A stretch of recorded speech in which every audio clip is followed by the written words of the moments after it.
আজকে আবার আরেকটা কথা বলতে আসলাম।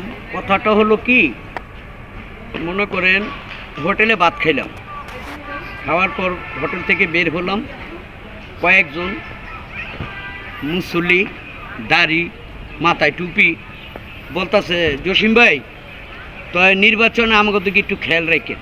আমি বললাম কি খেয়াল রাখতাম? কয় আমরা তো মনে করেন এবার নির্বাচন করতেছি জামাতে ইসলাম।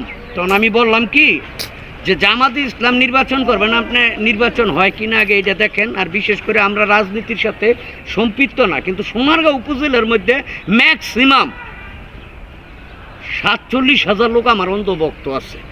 তারা আমার কথা শুনে, তারা আমাকে ভালোবাসে, তারা আমার নাটক দেখতে সোনারগাঁও কারুশিল্প জাদুঘর ফাউন্ডেশনে আসে। আমি যদি বলি যে কলা গাছ মার্কায় খারিছে এনেই ভোট দিব, কারণ আমি কিন্তু নেতা না, আর আমি কোনো রাজনৈতিক প্রভাবে কথা বলি না, আমি যা বলি বাস্তব বলি। তাই ভাবলাম যে নির্বাচন হবে না, কারণ নির্বাচন করতে গেলে বাংলাদেশে আরও দল আছে, তাদেরকে নিতে হবে।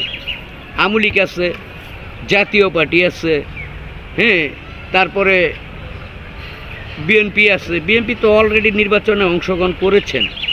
তো আমি চাই এই যে এতগুলা দল যে বাংলাদেশের মধ্যে আছে, সবাই একত্র হইয়া একটা নির্বাচন হইলে এর মধ্যে একজন প্রধান দলের হইয়া বারোই আসুক, দেশ চালাক, দেশ সুন্দর মতো চলুক।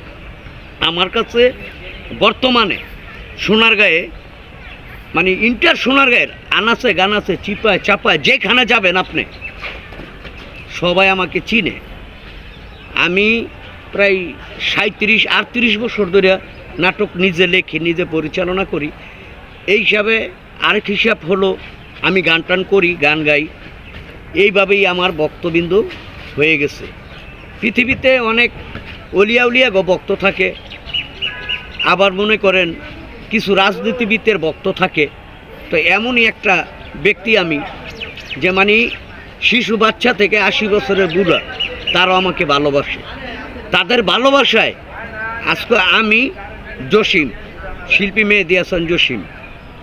তো আমার কাছে লাস্টে বললাম মুসল্লিগ যে নির্বাচন আগে আসুক, কাকে ভোট দিব আর আমি কার জন্য খাটবো, যেহেতু আমি রাজনীতির সাথে সম্পৃক্ত না।